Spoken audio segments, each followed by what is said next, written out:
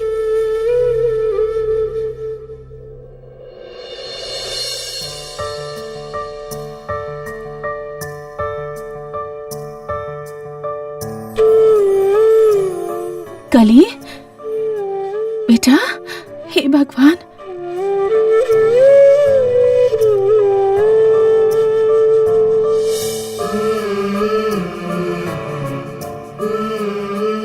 इला बुखार में बहुते पानी पियल जाला।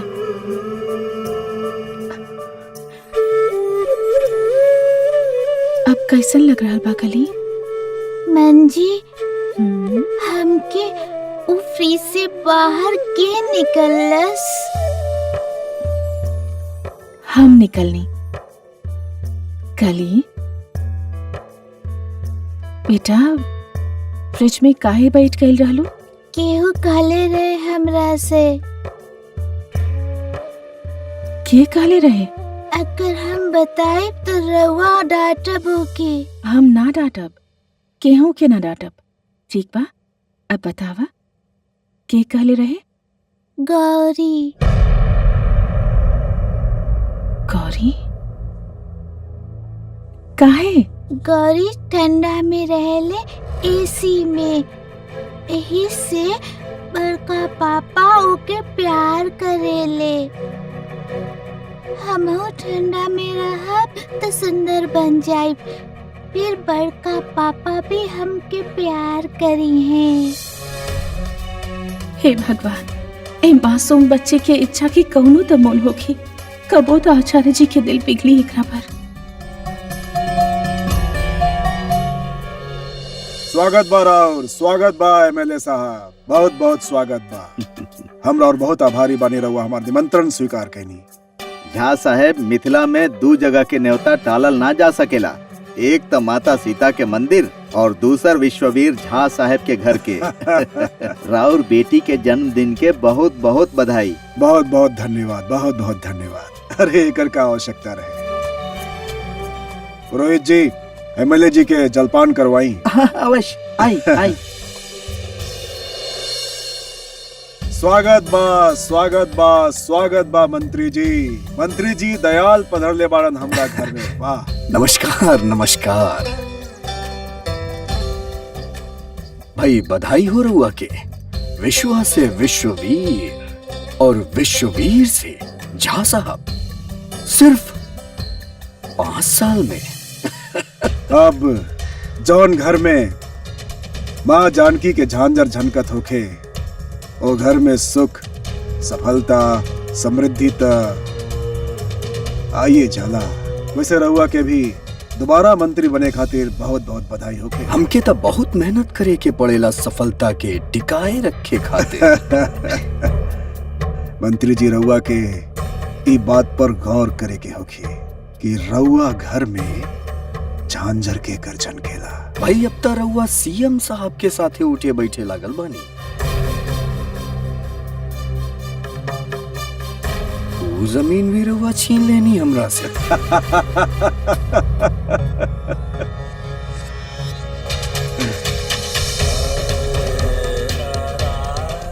मंत्री जी, बल्कि यूं कहीं कि हम अपन जमीन छीने ना देंगे।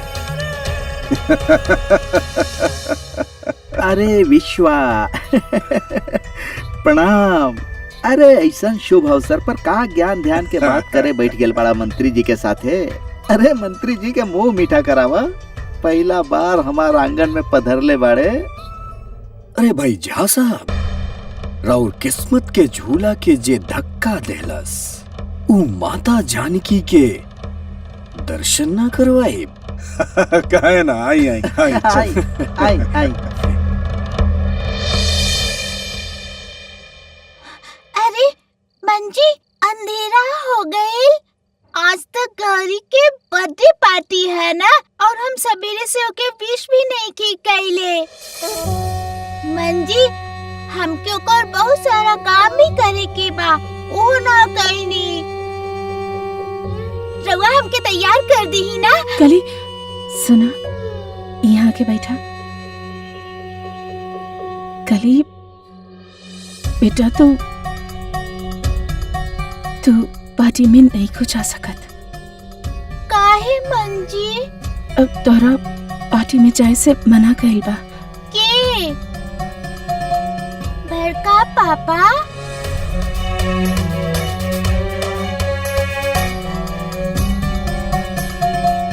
हम समझ गए नी, हमके बुखार बा ना। बड़का पापा सोचले हो कि अगर हम पार्टी में जाए खेलब तो हमके और बुखार चढ़ जाई। मंजी बड़का पापा कितना अच्छा बाड़े, वो हमरा तरफ देख भी ना करेले, हमरा से बात भी ना करेले, बाकी वो हमार बहुत ख्याल रखेले। हाँ बेटा, बड़का पापा तोहर बहुते ख्याल रखेले। ठीक बा, बड़का पापा मना कैलन हमके पार्टी में आवे से, तो हम ना जाई। हमरा ओर से रउआ गौरी के हैप्पी बर्थडे कह दे, और कहा कि बड़का पापा पर गुस्सा ना करे। बड़का पापा समझ के ही मना कैले हो कि हमके पार्टी में आवे से।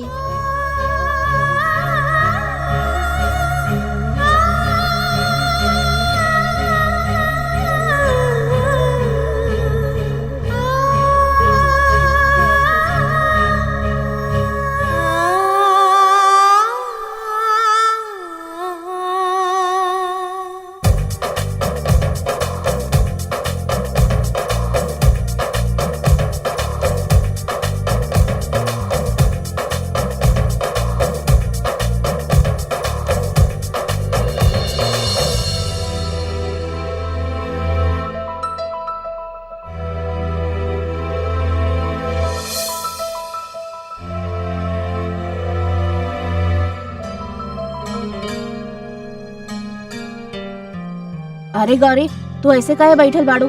चाहे डॉल सेट सजावल जाए, बहुते मजा आई। काल काली के साथ मिलके सजाई। चल फिर कुछ और खेलल जाओ। तो ऐसे मुंह मत लटका के बैठा। काली नहीं के ना, ऐसे पार्टी में बिल्कुल भी मजा नहीं के आ रहा है।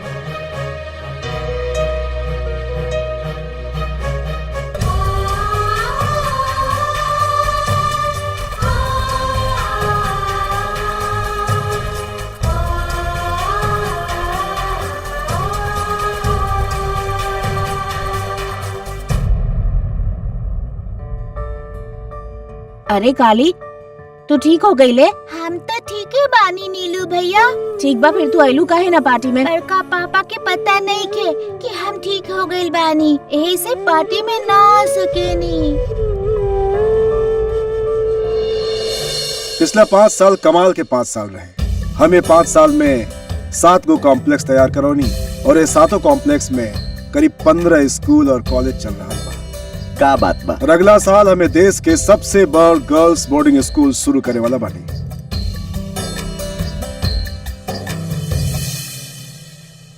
नमस्कार मिस्टर झा, हम SM दीक्षित, महिला और बाल कल्याण विभाग में कमिश्नर बानी। मिसेस दीक्षित, हम रउआ के जाना तानी। नमस्कार। सरकार जे नया योजना बनैले बा, ओकरा खातिर हमरा और ऑफिस में रउआ से आके मिलत बानी। जी, कबो भी। छोट बच्चियन के कल्याण खातिर रउआ जे जहमत उठा रहल बानी, ई बात केंद्र सरकार तक पहुंच चुकल बा, और राउर कार्य के बहुत प्रशंसा हो रहल बा।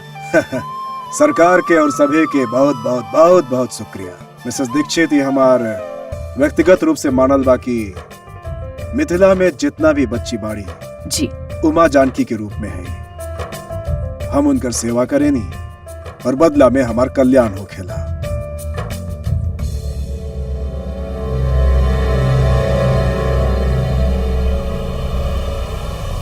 अरे बेटा, कहाँ जा रहल बाड़ू बचवा? काली से मिले जा रहे बानी। आहा ओहो कौआ बैठल आम के ठौर और आम ढूंढे कूड़ा के ढेर। आज तू कहीं ना जैबू, बिस्पा देखी ना तो तोके बहुते डांटी। तू इहे रहा, इहे बच्चा सबके साथ खेला जा।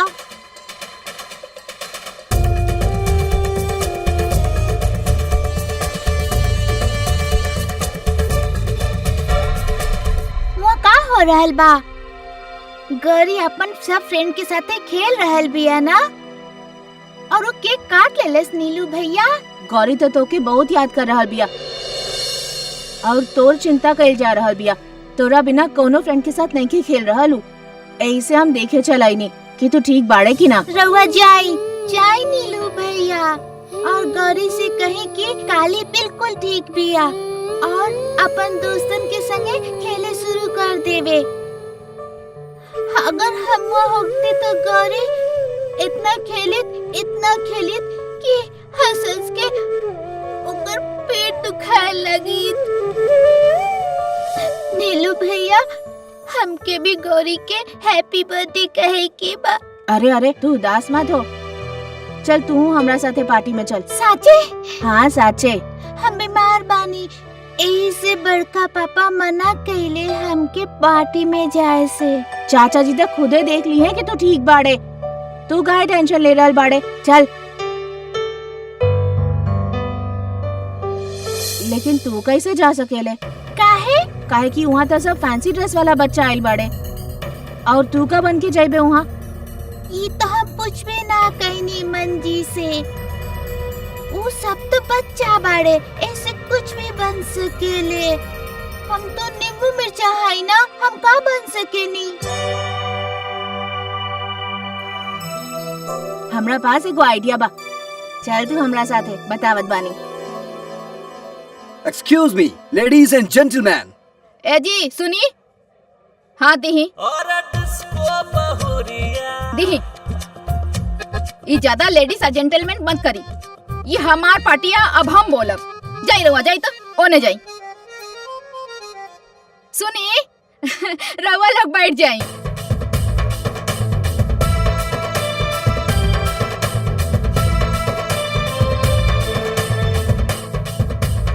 आज के दिन बहुत इंटरेस्टिंग विचार कैले बानी हम। हमार पूछी पाई हमरा से पूछलस कि मम्मा पार्टी में का कइल जाए, तो हम बोलनी कि हमार पास आइडिया के खजाना बा। का डार्लिंग जी बा ना? बिल्कुल। तो आज के दिन हमार ब्रिलियंट आइडिया है। ब्रिलियंट मतलब समझला, अद्भुत फैंसी ड्रेस कंपटीशन।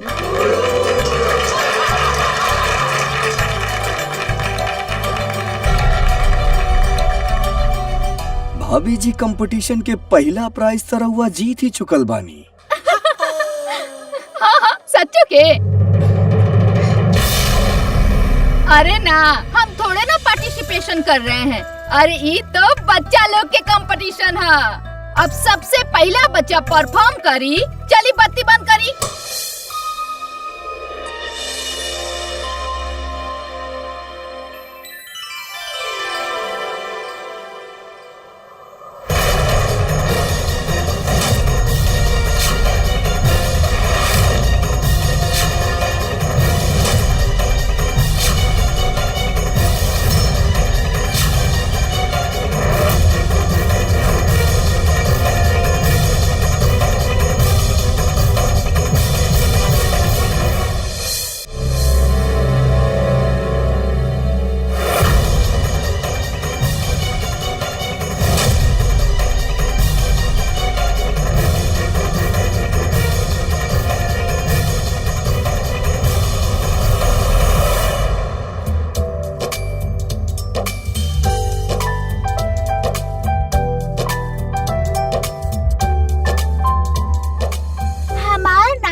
गौरी पर बुरा नजर लागेला ना, ओके हम खुद पे उठा लेवेनी।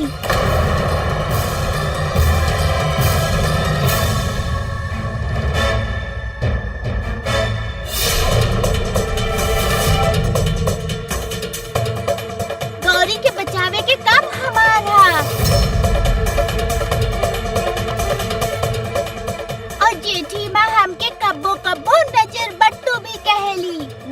ना जेठी माँ।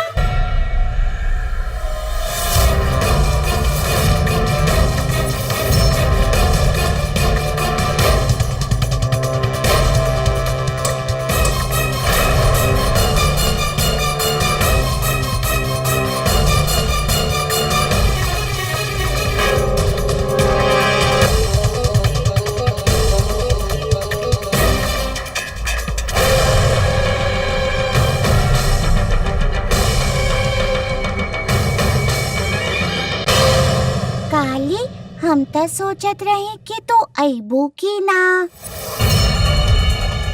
बड़का पापा मना कैले रहले, लेकिन अब हमार तबीयत ठीक बा। इला हमार तरफ से गिफ्ट, हैप्पी बर्थडे। हमके पता बा तोहार गिफ्ट सबसे अच्छा होखी। थैंक यू जेठी माँ। रवा कहत रहनी ना कि काली नींबू मिर्ची बिया, आज ऊ साचे नींबू मिर्च बन के आ गए।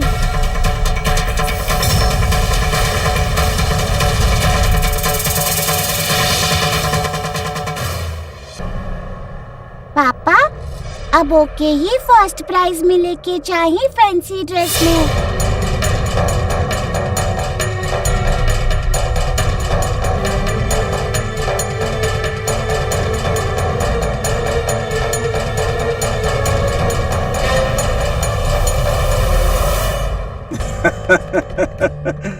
आजकल बच्चा सब टीवी या फिल्म देख के ना जाने का सीख जालन।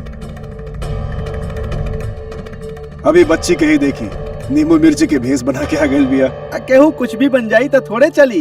अब जैसे हम ऑटो रिक्शा बन के आ जाएं और बच्ची के बैठा के निकल जाएं, तो फिर तो देखी फैंसी ड्रेस में बिगुल के जगह हमार भोपू बाजी। मंजरी, देखकर भेस बदला।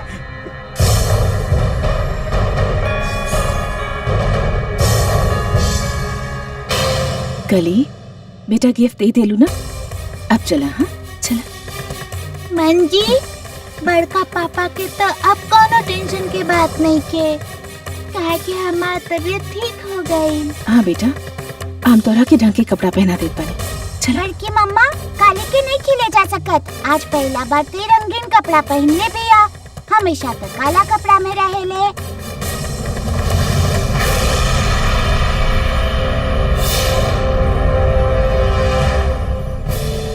और आज बहुत सारा खाना भी बा, आइसक्रीम भी बा। आज ते रहे दीना घर में बड़की मम्मा। गौरी बेटा, पापा नाराज हो है ना, हमके कली के ले जाए। हाँ? अच्छा रहे दीना।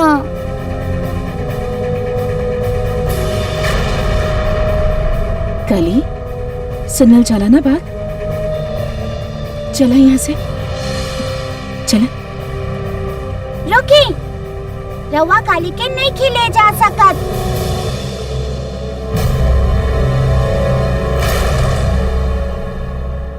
काली हमार नींबू मिर्ची बिया।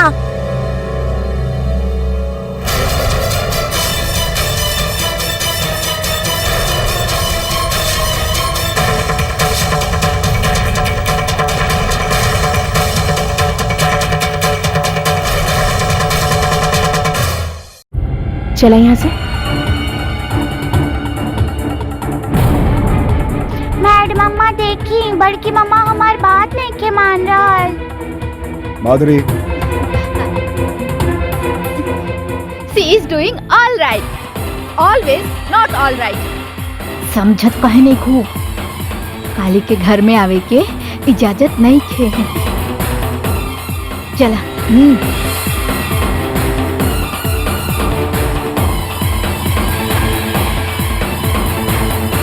एक मिनट भाभी जी, रहे दी ना भाभी जी, खेले तो रहल बिया, इतना प्यारा बच्ची बिया। जी ओ बेटा, कहा नाम बाता? काली।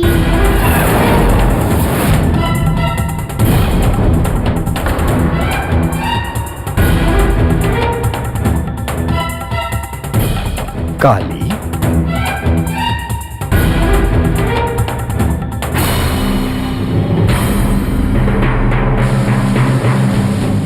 ई कैसा नाम है? माँ काली?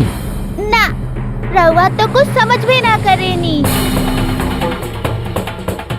चाय के रंग होखेला ना काला वैसने। अच्छा अच्छा बेटा, ई बतावा कि तू केकर बेटी हो?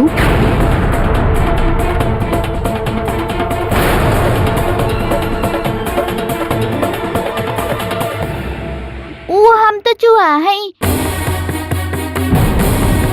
वो गणेश जी के चूहा होखेला ना वैसन, जौन गणेश जी के साथे साथे रहेला। अरे चूहा बुद्धू, जौन बिना बुलावे घर में घुस आवेला।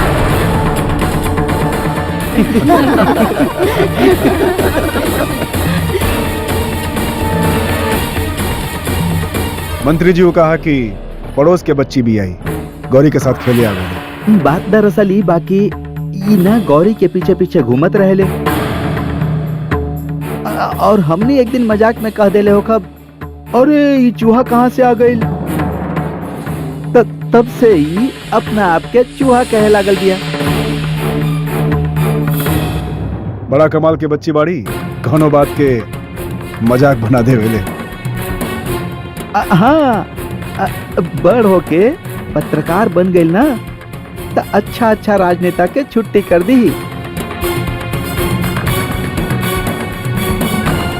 कली बेटा चला कपड़ा बदल देत पानी। हाँ चला। भाभी जी,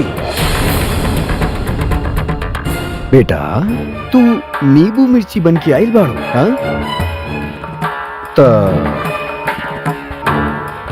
गौरी बिटिया के नजर ना उतरबू।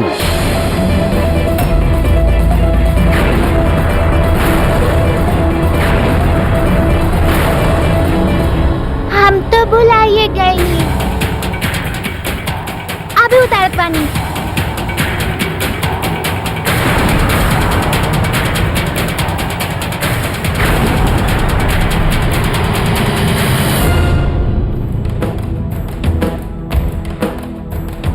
देवराज सेव्यमान पावनांघ्रि पंकजं न्यालयत्य सूत्रबिंदु शेखरं कृपाकरम्। नारदादि योगी वृंद वंदितं दिगंबर काशिकापुराधिनाथ काल भैरवं भजे। मुक्तिदायकं प्रशस्त लोक विग्रहं भक्तवत्सलं स्थितं समस्त लोक विग्रहम्। विनिग्रहं मनोज्ञ हेम किङ्किणील सत्कटिं काशिकापुराधिनाथ काल भैरवं भजे।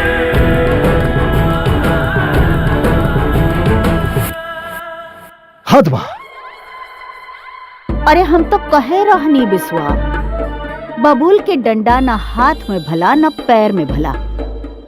अरे कांटा तो चुभी ही चुभी। अब नजर उतार के मेल के चौराहा पर फेंकल जाला, गर्दन में बांध के केहू घूमेला भला। गलती हो गई लो बच्ची से आचार्य जी। गलती ओकरा से ना, गलती तोहरा से भइल बा मंजरी। हम तोहरा से कहले रहनी कि वो बच्ची ए पार्टी में ना आवे के चाहिए। पार्टी तो छोड़ा होके कमरा से भी बाहर ना जाए के चाहत रहे, लेकिन तू तो ध्यान ही ना देलू। हमो से कहली रहनी। अरे का कहले रही मंजरी दीदी? कहले रही तो ऊ पार्टी में कैसे आई? हमार गौरी एकदम लाइट बल्ब जैसन चमचमात रहे।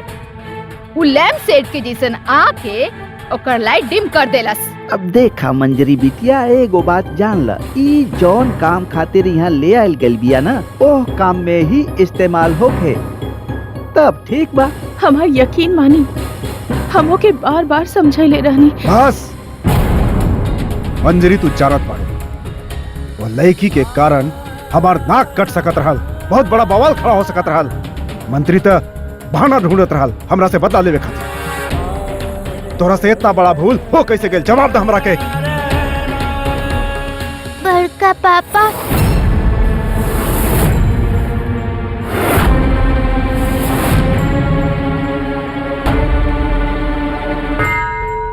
रउआ मंजी के मत डांटी। मंजित हमके कहले रहे कि हमके बुखार बा, एही से रउआ हमके मना कइले बानी पार्टी में आवे से। बाकी हम खुद चल आईनी, हमरा ठीक लागत रहे। बड़का पापा एही से आईनी, और गौरी के हमार जरूरत भी तो रहे ओकर गिफ्ट उठावे में। जब ओकर शूज के बकल खुल जात रहे ओके बांधे में, और ओकर हाथ पूछे में, एही से आयल रहनी।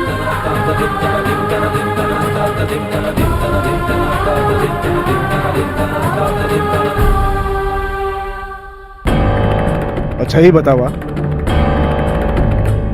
एके नींबू मिर्ची बनावे के विचार सूझल के? ये बच्चे खुद तो नींबू मिर्ची बन नहीं खी सकत।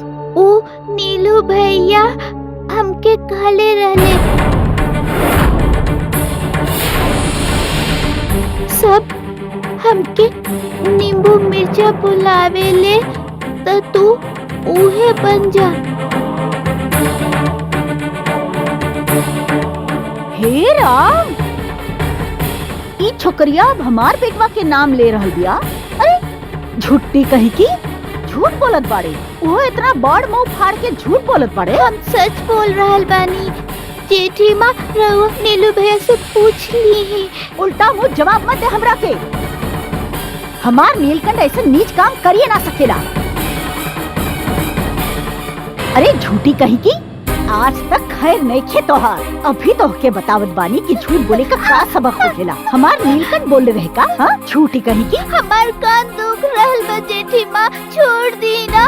छोड़ दे? पहले तोहार के तोहार झूठ के सजा तो दे दी ना। चल हमरा साथे। छठी भाभी चल चल। छठी भाभी छोड़िए के। अरे झूठ बोलत दिया। बात के सजा दे रहल बानी रउआ के, झूठ बोले के कि सच बोले के?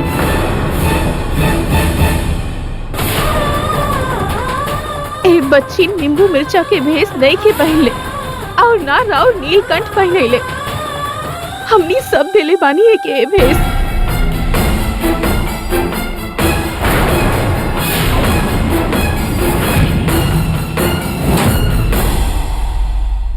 कबो काला टीका, कबो चुहिया, कभी कभी नींबू मिर्ची। हमनी ये बच्ची के का बना देनी। दी ये बच्ची के सजा, दी ये बच्ची के हमनी सबके करनी के सजा। सबसे पहले रहुआ हमके सजा दी, और फिर रहुआ सबे सजा पावे खातिर तैयार हो जाई। ई तो एगो फूल बिया, छिपे सैला के बादो इत्र जैसन सुगंध देवेला। बदबू तो हमनी के काम की वजह से आ रहल बा। बस, बहुत हो गई भाषण।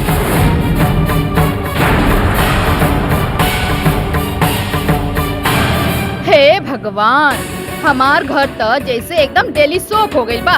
रोज साबुन घिसत रहा, झाग निकलत रहे। रोज साबुन घिसत रहा, झाग निकलत रहे। और सुना, हमार बेटी गौरी के गलती करे के इजाजत बा, है क्या नहीं खे? गलती या गुनाह में फर्क काम से ना देखल जाला,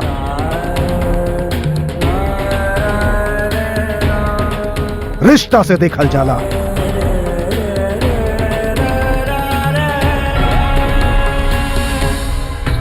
ई लड़की त झा परिवार खातिर गला के फांस बन गेल बिया। न त निगलत बनी और ना ही उगलत बनी।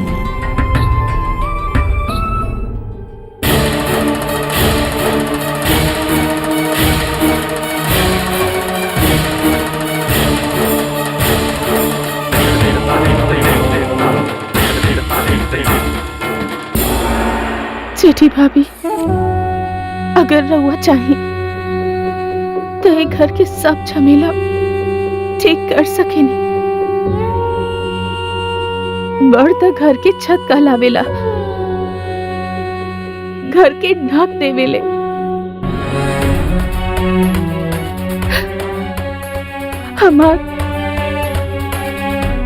हमार एक गली के भी आसरा दे दी ना आसरा।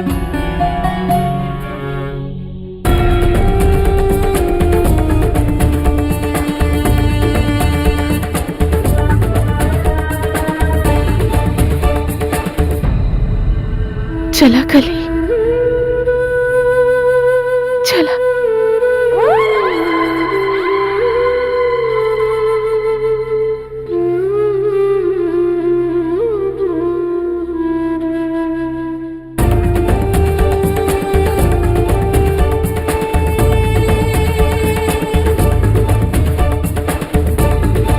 देख ले लो माधुरी, ई काला रंग जब दोसर कोनो रंग पे गिरेला ना तो ओके भी काला कर देवेला। अब देखा ना, हमार गौरी के केहू ना देखत रहे, सबे एकरे के देखत रहे। हाँ, हमके तो चिंता डार्लिंग जी के हो रहल बा। आज पूरा दिन वो एंग्री यंग मैन बन के रहले। सवेरे से एंग्री, रात के एंग्री। एंग्री मतलब गुस्सा। बीपी बढ़ गई होखी और खाना भी तो नहीं खन खैले। देखा माधुरी, अब सब कुछ तहरे के करे के होखी। इस संकट के जड़ से तहरे मिटावे के होखी। तोहरे हाथ में बा सब कुछ। हाँ, अब तो हम मिटाइए के रहा। समस्या के डार्लिंग जी के ना। हाँ, का करबू?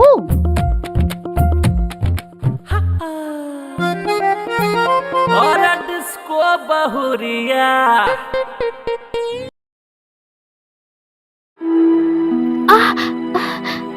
बस बेटा, हो गई। हम मलाई लगा रहल बानी ना, देखिया काल तक आराम मिल जाए।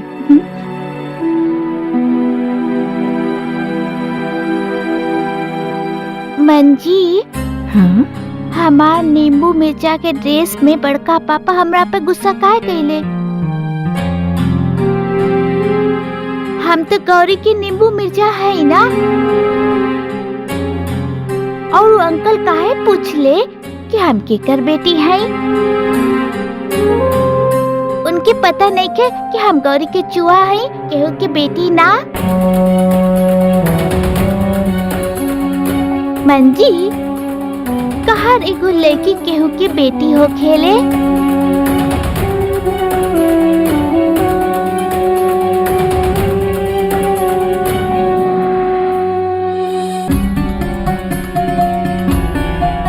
हाँ बेटा, हर इंसान के साथ कौनो न कौनो रिश्ता जरूर होखेला। अमीर के गरीब के साथ होखेला, काला के गोरा के साथ होखेला। ई मंजी के तोहरा साथ बा ना, और तोहार गौरी के साथ, और बड़का पापा के साथ भी।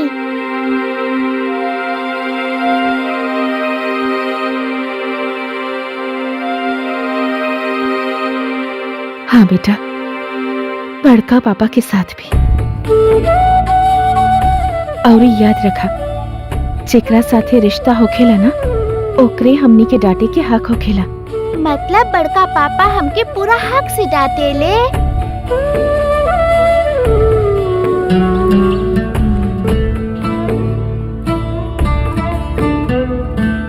बुढ़िया काका, सब गिफ्ट यहाँ रख दी हैं। जी गौरी बेटा। चल काली, सब गिफ्ट खोलल जाओ। हम इतना सारा गिफ्ट अकेले कैसे खोलब? वे तो हम कहत रहनी बड़का पापा से कि तोहके हर मिनट हमार जरूरत पड़ेला। अच्छा, ये गिफ्ट तोराला। Thank you Gauri, you are welcome. ये हमार और ये बड़की मम्मा। हाँ, काल काली दुनिया देखे खातिर कौन ड्रेस पहनब? हम ना वो वाला ड्रेस पहनब जौन तहार तरह सफेद रंग के रहे और मंजी ओकरा के काला करवा देले रही। वो वाला ड्रेस हमके बहुत पसंद बा। फिर तो काल बहुत मजा आई। फिर हमने एक साथ दुनिया देखा। मंजी काल हमनी के बहुत मजा आई। काल हमनी मॉल जाई, मेला में जाई, सिनेमा देखा और एगो बहुत अच्छा रेस्टोरेंट में खाना भी खाई। काल हमनी बहुत मजा करब, बहुत मजा करब, बहुत मजा।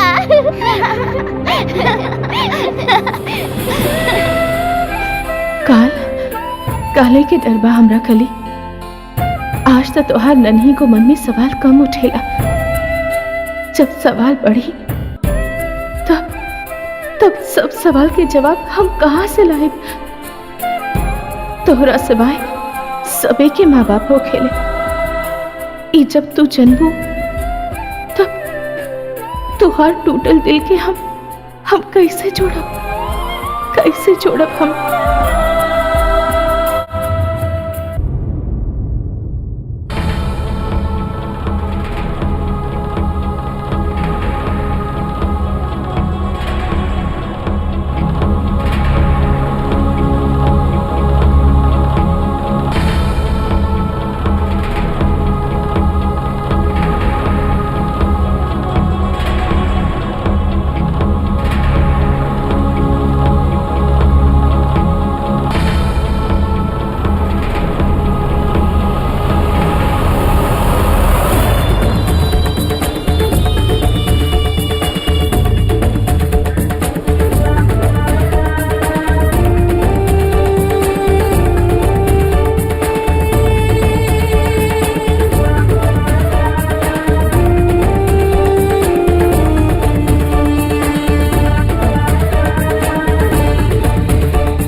बहुते रूप भरल बा तोहरा अंदर बेटो।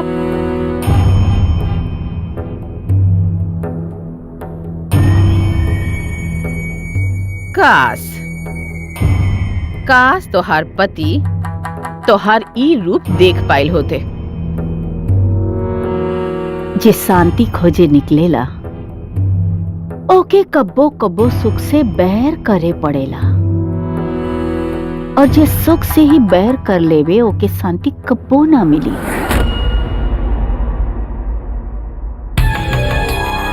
हमरा पास रुक जाती, दोनों चीज मिल जाए,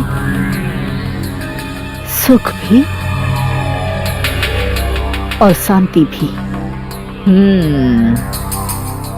सबके बाना, सबके बीटो, तोहके ओके और तोहार नीलकंठ के भी।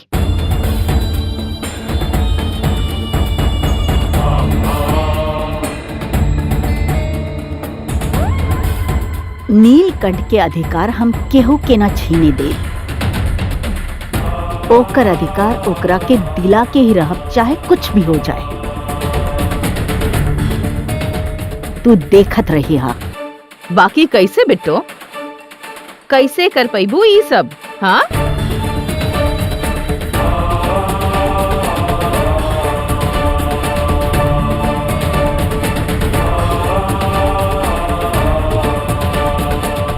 गौरी, सब दुख के जड़ ई गौरी बिया। जितना दुख ई परिवार हमरा के देले बाना, उतने दुख हम बिसवीर और ओकर लाडली के दे। गौरी के एक घर से तक जाही के ही होखी। बस रास्ता ढूंढ रहल बानी। काली, काल जब हमनी दुनिया देखे जाएब ना, तो हमारा हाथ मत छोड़ी हा। 1 मिनट खातिर भी ना छोड़ब। घर में साथ साथ रहनी तो दुनिया में भी साथ साथ रहेंगे।